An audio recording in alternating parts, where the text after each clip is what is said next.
Hi, everyone. This is acyuta-bhava from Nightlight Astrology, and today I'm recording part 3 of a 10-part series that I have called 10 Things I've Learned in 10 Years of Professional Astrology.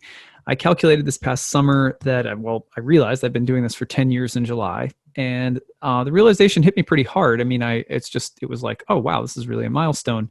And then I decided to figure out roughly how many charts I had done, and I took some time to figure it out. It took a little bit of time to figure it out because I've done such a wide variety of different types of charts and so many different types of situations and scenarios.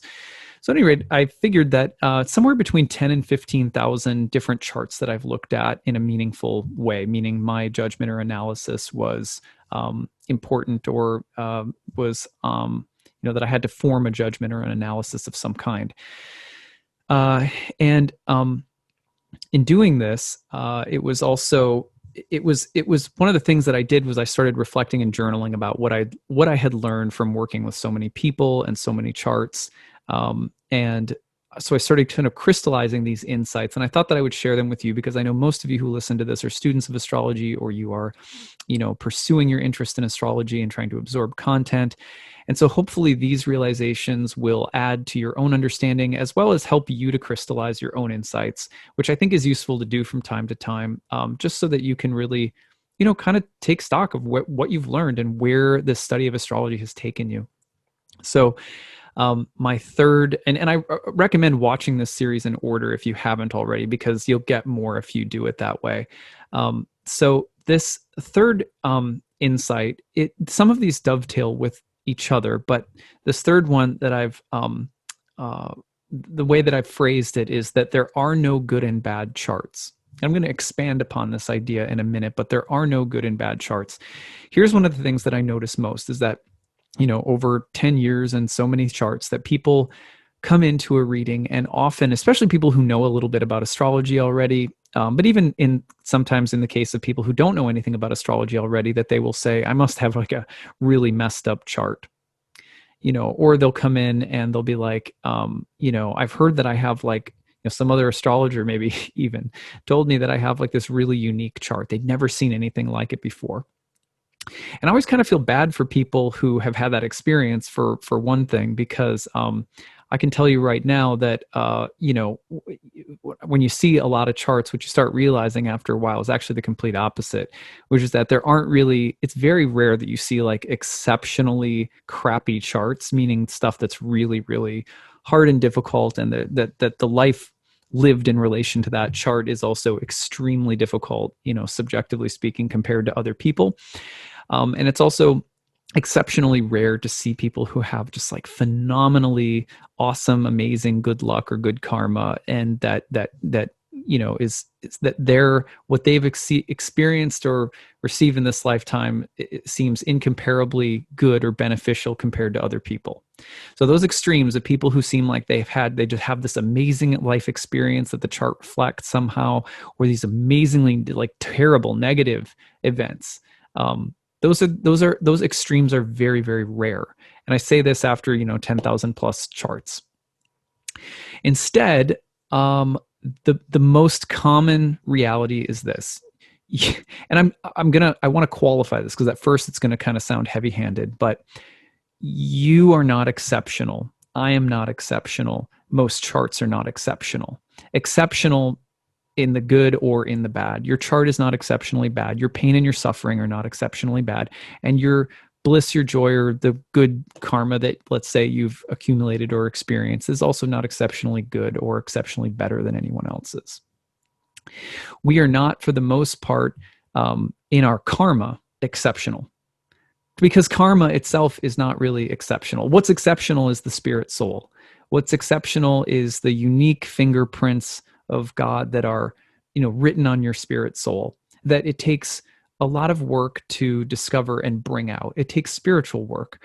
Now, some people don't like the word work. Usually the same people who don't like the word work don't like to work. But I'm not talking about work that is not deeply rewarding and enjoyable. I'm talking about the kind of work that requires an investment and a sacrifice of time, a sacrifice of intention and sincerity, a sacrifice of presence and being, but also a sacrifice in terms of setting aside other things that we would rather be doing because they're more instantly gratifying. And that does require a certain kind of discipline and control, a certain kind of, responsibility. And we have to, on a certain level, spiritual, in order to really experience that unique, what makes us totally exceptional, in other words, is something that we have to invest ourselves in order to experience and understand. Now, I've said that before in the first two videos in this series in different ways. So it's going to repeat. That's why I said this will dovetail a little bit with the first two parts of this series. But I'm saying this because people often come into a reading hoping that the reading will tell them that they are exceptional.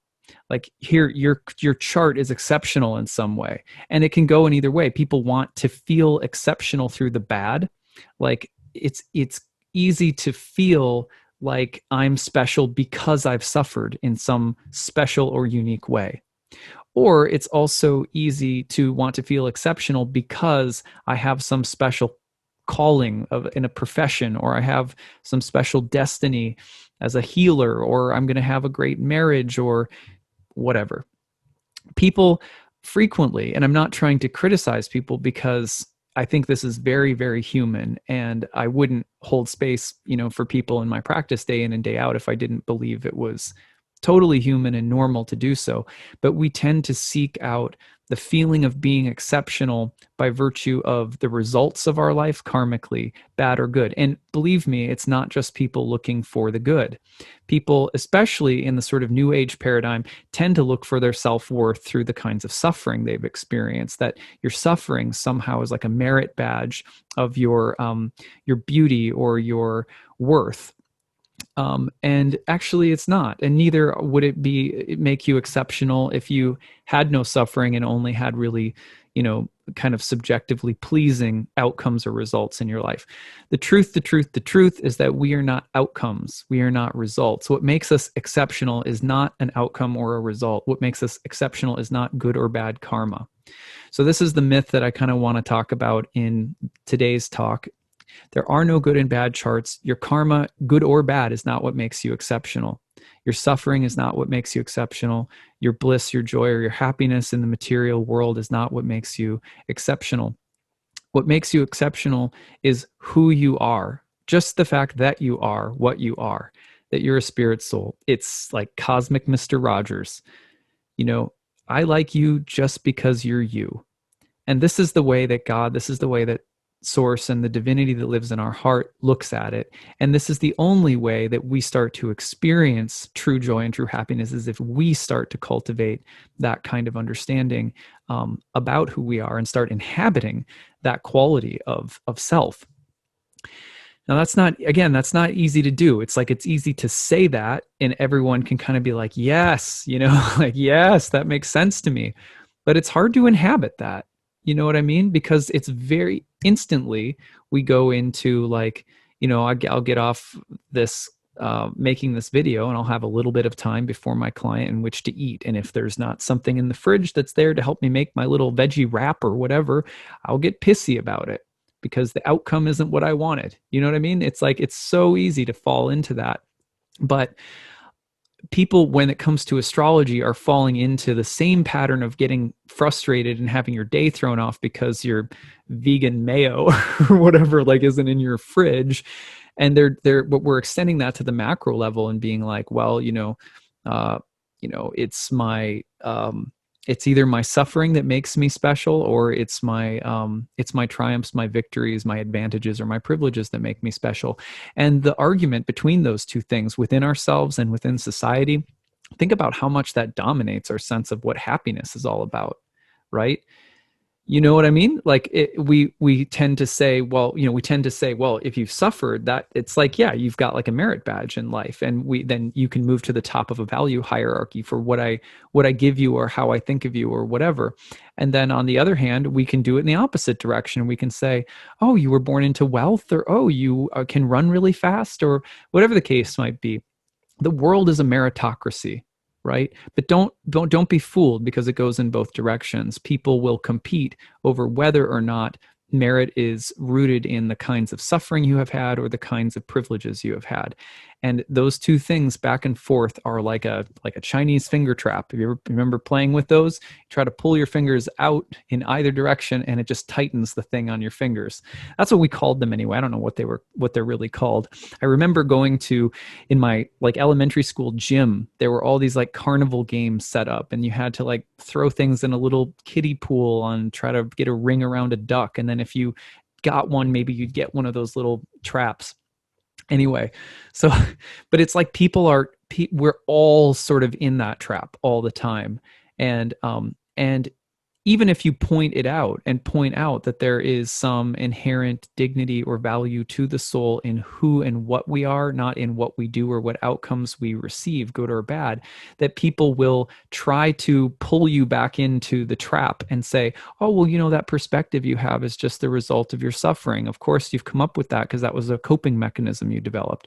Or people will say, no, that's the result of your privilege. You're privileged enough to have this perspective that you are worthy just because of who you are and not the results. People, it actually enrages people on either side of the spectrum in terms of what we value or what we think merit is based in, to hear someone say, it's not what you do, it's not the outcomes that you get, it's who you are. People come into astrology readings all the time thinking, I mean, I can't tell you how many times I've heard people say, I've heard or I think that I have this like exceptionally bad chart or exceptionally good chart or area or something like that. The truth is that there are rare cases where I've seen things that are exceptional in the kind of good or bad categories of subjectively pleasing or displeasing or events in life reflected in charts. I'm not saying that it's not out there, but by and large, most people's karma is mixed. What do I mean by that? I mean, your chart is really not that unique. Neither is mine. And you get some good karma and you get some bad karma. Meaning you're going to have an experience of life that most human beings share, which is that there is a fair portion of suffering and a fair portion of happiness in material terms. That's it. It's not that mysterious. Unfortunately, it can be, to hear this in some ways, I mean, it can feel a little bit like you're having, cold water dumped over your head. But that's intentional. Like the ancient mystics who practiced astrology really wanted us to kind of sober up a little bit when it comes to our attachment to the meritocracy of karma. That we are not running around thinking that that I am exceptional, that I'm an exception to the rule somehow. Right? No, as long as we play in the world of meritocracy, in the world of rules, that world tends to treat everyone pretty ruthlessly, and suffering is really at the base of it. Fear, anxiety, competition, self-interest. That's kind of part of the basic programming. And in that world, even when we're trying to do our best to balance it out, create equal opportunities, even the more we try to guarantee for equal outcomes for people in different ways, the hard truth is people get some good and some bad in different areas in different ways. But roughly speaking, in 10,000 plus charts that I've seen, people get some good and some bad. It's never really that extremely bad or that extremely good. So that's what I've seen. Now, a few more things to say. Most of what is coming to us, this is what I have observed, good or bad, whether it's some really nice karma that we find subjectively pleasing or some really difficult stuff that we're like, man, that sucked. It's not really rooted in your free will in this lifetime, but is coming as the result of past life karma. In other words, there is a fair portion of what is depicted in the birth chart, good and bad, that puts you right in the middle along with everyone else. You'll get some good, you'll get some bad, and it won't really matter what you do. That's the hard truth. Why do I say this? Because I can sit down with any person, like every single day of my life, I sit down with people, and here's what I see. Oh, what was happening when Saturn opposed your sun, when you were 15 or when you were 23 or 34 or 63 or whatever the case might be. If I look at that transit, hands down, I know from the moment that person is born that, and no matter what stage or age of life I see them at, that transit will involve oftentimes, not always, but oftentimes a particular variety of pain, suffering, challenges, and difficulty. That's there are some really good things about Saturn opposite Sun transits, but that's like one of them, right? So, for example, when I began my life as an astrologer 10 years ago, when I started full-time professional astrology, it's not when I started studying, but 10 years ago was when I started my practice. I knew that in 2019 that I would have Saturn oppose the Sun in my birth chart. And I knew that certain topics and themes would likely come up. And they did. Specifically, and you guys have probably heard me tell this story before, I got a kidney stone. Couldn't have been more literal in terms of oftentimes one of the themes of Saturn opposite the Sun will be the crystallization of something. And it can be creative in that nature, but there's often this kind of contractive, laboring quality that can be very heavy and acute. And it can also involve depression and hardship and physical strength or health being weakened or challenged by Saturn, right? So right on time, 10 years later, as I knew about that transit for a decade, right? That would have been the last thing that would have thought of because I'm pretty healthy. You know what I mean? Like I'm vegetarian, etc. Well, no, it turns out you can get kidney stones from leafy greens, too much leafy greens as well, So the point is that every single day of my life, I talk to people for whom I could sit down and name 5 to 10 transits at specific times in their life that will be subjectively positive, subjectively negative, and I guarantee they will have experienced some degree of pleasure or pain during those times. Will I be able to predict exactly what it is? No, but there will be some guarantee of a high or a low in the subjective material world of outcomes and results. And I see it so often, so regularly, so predictably that it has led me to agree with what the ancient seers, mystics, yogis, scriptures, and teachings tell us about karma, which is that most people get some good and some bad. And this is a result of past lives. We do have free will in this life, and it's important. I'm not trying to be fatalistic or overly deterministic, but in fact, it's our choices in previous lives that lead to our karma in this life. And taking responsibility for that is a huge part of ancient astrology, because as soon as you take responsibility for that, you stop moving away from treating reality like it's a wheel of fortune board that you're spinning, hoping for like come on, big money, or oh no, bankrupt. If you treat reality like that and don't take responsibility for your agency and the way that results have come to you because of your choices, even if you can't see or understand the root of those choices in past lives, difficult karma should bring us back to the space of personal accountability, personal agency, personal free will, personal choice, as well as respecting and being in awe of the larger universe of which we are a part, which we don't have a lot of control over. Someone could do something to me that's really crappy. That's a part of the reality that I'm living in.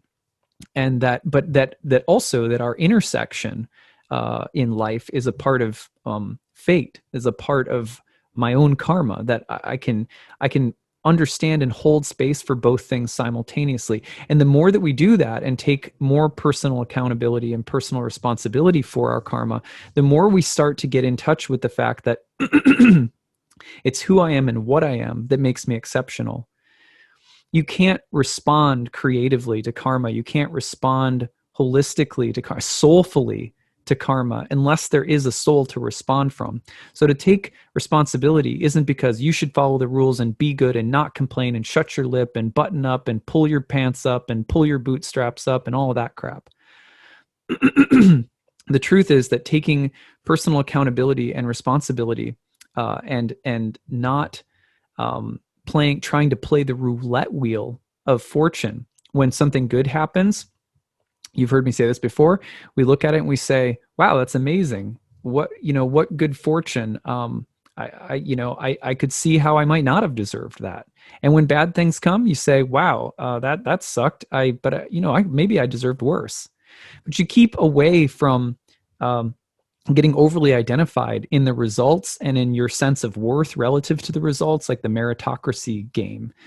And as soon as we do that, what we're doing is we're not trying to develop some sense of pride because I'm so responsible. I'm like have this kind of tough Saturnine responsibility thing going on, but it's because you can't take responsibility. You can't square up and meet that karma with a certain level of detachment and reflectiveness unless you have built confidence in what you are and who you are, not in what you do or what happens. So, so the more we are taking that kind of stance in relation to karma, the more we are starting to invest in the life of the soul, which is who is the only one that can actually respond in that way. So, a lot of what's coming, good or bad, isn't rooted in your free will in this lifetime. It's coming as the result of past life karma. And to respond to that karma with good or bad, with a sense of soulful confidence and soulful reflectiveness and soulful responsibility, not, again, not this kind of image of stoic hard ass responsibility, but quiet, content, peaceful confidence. That when we respond in that way, we start to define what is exceptional, and who we are and what we are starts to become the source of our happiness. All right, so let's go on. Okay, so to reiterate again, what goes along with this is also that people don't have exceptionally good or exceptionally bad karma overall for the most part. I'm not saying that's like that there aren't extremes that show up, but generally speaking, on the whole, if I look back at 10 years of this, like people are generally experiencing a mixture of good and bad results in different areas of life. And that's the truth. So also again, along with that there are no good and bad charts or exceptionally good and bad charts is the general rule. Pain and pleasure are also relative and not really rooted in the good or bad karma. I have seen so many people, and you've heard me say this in the first 2 episodes as well, so many people that that don't suffer in proportion to there's not, in other words, what's a better way of saying this? I've seen people experience all different kinds of outcomes that are good or bad. And I've seen people experience that good or bad in all different kinds of ways. I've seen people get things that most people go like, wow, that's really good, but they're stressed about it somehow. I've seen people get stuff that's really bad, but have this incredibly joyful, soulful attitude. So again, or something really bad will happen and people aren't concerned enough. They aren't reflective enough. They don't care. They're still just, worried about something else that you're sitting there going like, gosh, like a person could have a really intense health problem and they're like not concerned about it at all. They just want to know if they'll get money or something like that, So you can't, there is no way of saying that just because a chart has some kind of good or bad karma, it's almost impossible to predict how a person will experience that, whether good karma will actually be experienced with joy or happiness emotionally or subjectively, or whether bad karma will be experienced subjectively as really painful. There is no way to predict that. I have seen so many different responses to good and subjectively good and bad karma: job raises, money, good marriage, good sex, nice body, versus people who have all different kinds of disadvantages in life. And I have not seen people respond to and experience those events or outcomes in the same way. Very, very different and diverse. So the hard truth is, I have probably the youngest person that I see is 18 to 22 years old. And the oldest people that I see would be, somewhere between 60 and 80. And that forms that like bookends the age gap that I work with. And probably the majority of my clientele over 10 years, and I'm serious about this, like 90% would be women between 30 and 60. That's been like, I've probably had of all these thousands, probably less than 500 men. I'm not joking either. There's not that could be a whole separate topic, which would be really interesting, which is, why are men not as interested in astrology? But that's my demographics, so that and that's just a loose calculation. Like I'd probably have to sit with that more carefully, but like maybe you could stretch it down to like, late 20s all the way through mid 60s. But like, that's the range of, that's the demographic that I've worked with. Now, here's what I've noticed, and I'm not joking. People at whether they're 20 or they're 75, and and everywhere in between, tend to be equally dissatisfied with, anxious, or concerned about all of the following. Relationships, whether you are 20 or you're 65, whether you are single or married, relationships tend to be a source of anxiety and concern. Work, whether you're 20 and you don't know what you're going to study in college, or you're 65 and you're still wondering when you're going to find your calling. I'm serious that the same exact questions and concerns exist, which, generally could be like, when am I going to have a relationship that's satisfying or fulfilling? Or when will this person change and become more of what I want them to be? Or when will the relationship improve? Or will they ever be more spiritual? Or whatever the case might be. Same thing with work. When will I find my calling? People repeat this question from 20 to 60. And I'm not saying that people don't ever find their calling or don't ever find a relationship that works. But actually, I'll hold off on this conclusion. Purpose. Where is my purpose? I don't know what my calling is. Love. When will I find true love? Children. Will I have children? Will they be a source of happiness? What will happen to my kids? Will they be happy? Will they have the things that they're looking for? Family. When will my family be less effed up? When will we heal? When will I, how are my parents? How are their health? What will become of my kids? Family issues, living issues, home and property issues, they persist from 20 to 70. The sense of looking for a home. Where should I go? Where should I live? Where should I relocate so that I really feel at home in the world? This is an issue, sometimes a little less when people are younger, that's true. But generally speaking, this is an issue that concerns people from the time that they are young to the time that they are old. Money, of course, lifelong concerns and anxiety about it. Health, also. Health or appearance or attractiveness or feeling good in the body. These are concerns from youth to old age. Now, I'm not trying to trivialize these concerns because they're very real. I share in these concerns, but my point is this, and this is the conclusion I was going to make earlier. The anxiety and the concern about these things never go away. They never go away for people who are invested in the outcomes related to these things. And I'm not saying that the outcomes don't matter. I'm just saying that it is dangerous to invest your sense of happiness, your sense of joy, peace, contentment, satisfaction, in life, your true health and wealth. It is very dangerous to invest them in the outcomes related to all of these topics, no matter what age you are, because in my experience, the concern and anxiety and futuring that we do about these topics does not ever stop between 20 and 70. It just doesn't. So that's the next point that I wanted to make. All right. So, but what do we do about that? So there's a few different things that we can do about that. First of all, a simple exercise that I highly recommend doing. It's changed my life, and it will also change yours, I think. I think. And I do this, I often will also have some of my clients do this. Get out a piece of paper or a journal, and what I want you to do is try to calculate, just roughly, it doesn't have to be exact, how much time you spend each day doing exactly what. It is a very interesting way to basically catalog what life is actually like compared to what it's like in our heads.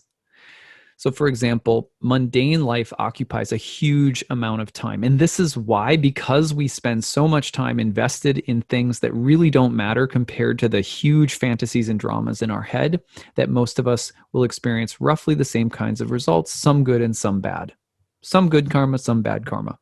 Because most of what we spend our time doing is not most of what is going on in our head. Comparatively, there's some big dissonance between the two. Here are the things that human beings actually do with their time. We eat, we cook, we prepare food, we shop, we organize our physical spaces, we sleep, Huge amount of time spent sleeping for a lot of people. Not nightly. I'm talking about, every part of, if you think about a 24-hour day, at least a third of your day, if you sleep 8 hours, sleeping. Traveling or moving about from one thing to another. Ingesting meaningless information, for example, just surfing on the internet through stuff or advertising or whatever. Consuming things. You could put that alongside, meaning that we consume ideas, information, food, but we spend time like ingesting something. In the material sense, now this one is a little yogic, but we spend time pleasing the tongue. We like to talk about things that kind of make us feel good or that stimulate us, or we like to please the tongue and the mouth with food, right? But we spend a lot of time doing stuff with our mouth that makes us feel good. Now, there are spiritual ways we can spend our time and use the mouth, the tongue, etc. We can consume meaningful things too, but I'm just talking about, mundane things that we do every day that don't really matter. We please the tongue, and sometimes we also please the genitals, just to be obvious. But keep it really mundane. Get out of your head about it and just big picture it. Like, what do? You please the mouth and you please the genitals. You keep up with the body. The body has lots of requirements. It's got indigestion. You got to go to the bathroom. There's a lot of stuff going on. We have to kind of constantly keep up with it in the body. Our head, our thoughts, our mood, our breath. I don't know. You got to brush your teeth, or I was just remembering. You remember those things like when we were, I don't know. I guess I'm saying we, but when I was a kid, there was suddenly this new thing, and they were like little breath strips. They were like these little thin, filmy pieces of like scope or something. You put them in your mouth. Anyway, that's weird.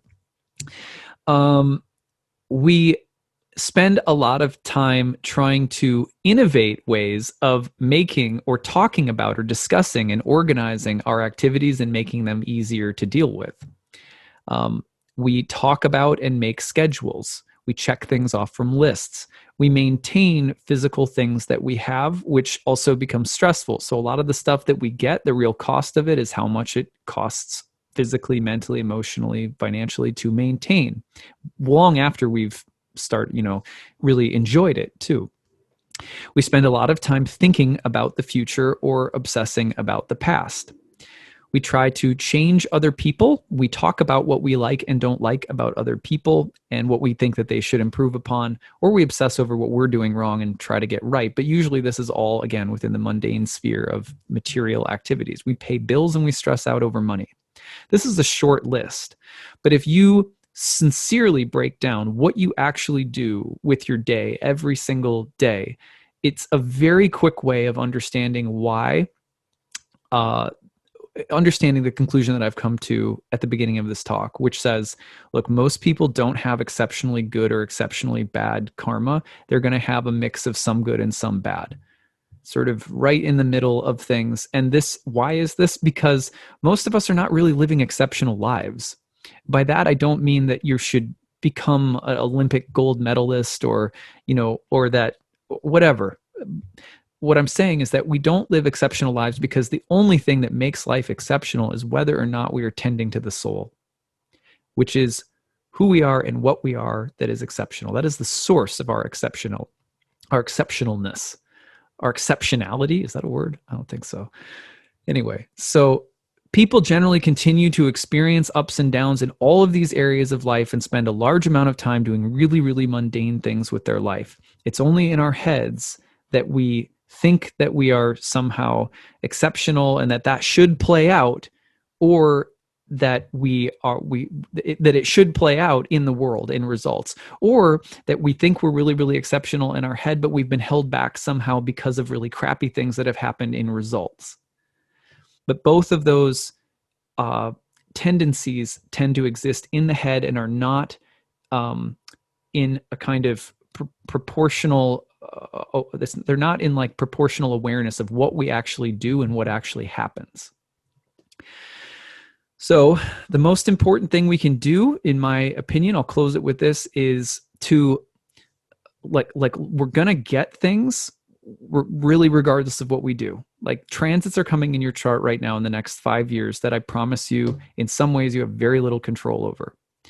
Of course, as I said in video number 2, which I am not negating in this talk, if you want to change your karma, change your consciousness. Your karma can improve. Results are in some ways correlated, obviously, to your consciousness in this lifetime. But there are also a lot of just good and bad things that are going to come as a result of past karma that is very hard to understand or see, right? So the most important thing that we can do in this lifetime is to prepare our consciousness for the moment of death, to live as though the only guaranteed outcome that means anything to us in this lifetime is how we die. And of course, that means that we live with our death in mind. And I'm not trying to be morbid. The reason that I'm saying this is that if you live from the standpoint of the guaranteed outcome of your death, which every single being experiences here, then you will be living your life from the most guaranteed outcome that is most intimately associated with the reality of your soul. Because when you die, your soul goes on. That is the one event that if we all lived in awareness of, that it could really help us to tap into that spirit soul that is the actual source of our exceptionalness. So I wanted to read a verse to you. This comes from the Bhagavad Gita, chapter 8, called Attaining the Divine. So,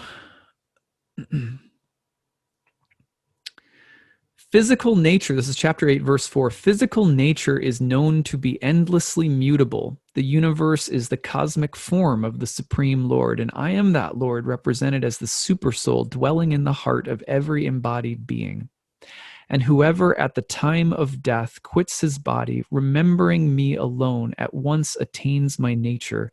Of this there is no doubt. Whatever state of being one remembers when he quits his body, that state he will attain without fail. That's what makes us exceptional, is if we remember that we are a spirit soul, joined and linked with the divine source of all things. And if we cultivate that consciousness, if we become increasingly aware of and absorbed in that consciousness, then when we die, progressively our load lightens, and the karmic situations that we are born into become more conducive to being satisfied in what we are and who we are, and not in a world of outcomes and results, which is why all of the great mystical traditions tell us that eventually this process takes us out of this particular dimension of reality where we tend to think that what makes or breaks me are outcomes or results. So the most important thing we can do is prepare our consciousness for the moment of death. If we're absorbed in the dissatisfaction and the mid-range, mundane, good and bad stuff that most all people tend to experience, then we will tend to attract more of the same kind of lukewarm situation. This is why in the Christian tradition, also when John was writing in the book of Revelation, and he was talking about, he was writing to the church at Laodicea, which is in modern day Turkey, if I'm remembering correctly. And he was talking to these people. And what's really interesting is he used a geographical piece of information to deliver this kind of metaphorical, poetic statement to them. The city of Laodicea was located in a sort of like this little valley area where two springs ran down in toward them. One was a hot spring and one was a cold spring. So they got lukewarm water coming in through the city. And he says, but also the problem that John was speaking to or addressing with the church in Laodicea and then in the book of Revelation. By the way, it's not Revelations, plural. People always say that. It's revelation. It's one revelation. So he was addressing what he considered to be a sort of lukewarm spirituality. And he spoke on behalf of the divine, saying, Laodicea, you are neither hot nor cold, therefore I spit you out. And what's interesting is that in our lifetime, ironically, when we live in terms of this kind of this meritocracy. I'm either exceptionally good or I've had it exceptionally bad. And again, in contrast to that way of thinking, we're actually living our lives full of doing mostly really mundane things. That's what makes us lukewarm spiritually. It's that kind of mentality. Big and big and aggrandized in our head about the high and the low, the privileges and the sufferings, and actually our life is filled with mostly really mundane self-absorption. It's that we have to break out of, that slumber, that lukewarmness that we have to break out of. And so a meaningful astrology reading, I'll conclude with this today. A meaningful astrology reading is there to help us understand when the highs and lows are coming, not so that we can get absorbed in them, but so that we can stay confident and centered in the spirit soul, more aware of the spirit soul experiencing those highs and lows of karma as they come. And it doesn't help, generally speaking, to think of those highs and lows as making us exceptional or giving us exceptional charts. They don't. I've seen enough people to tell you that most of us are going to experience roughly similar highs and lows, but albeit in different ways, different times, different places. There's no guarantee that we experience those highs and lows in the same ways emotionally, or that we respond to them in the same ways. And most of us, in contrast to how dramatic we are in our heads about those highs and lows, are literally doing mostly really mundane things that lots of other human beings are doing right now. So if we want to become exceptional, we have to cultivate our consciousness. Same message. All right, I hope you guys enjoyed this today. These are little sermons from the stars, and I hope that these insights help you to crystallize and form your own insights. Don't forget that my new class, Ancient Astrology for the Modern Mystic, is coming up starting November 14th. Check it out on my website, nightlightastrology.com. My class is really, really rooted in the ancient philosophy and spirituality. Gives you a really strong foundation in the methods, techniques, practices, but also the spiritual foundation is so important to my classroom experience. So check it out. If you have any questions, let me know. info@nightlightastrology.com. We've got need-based tuition for people who need it, and early bird payment if you want to take advantage of that too. So hopefully we'll see some of you in class, and I hope you guys are enjoying this series. Take it easy. Bye.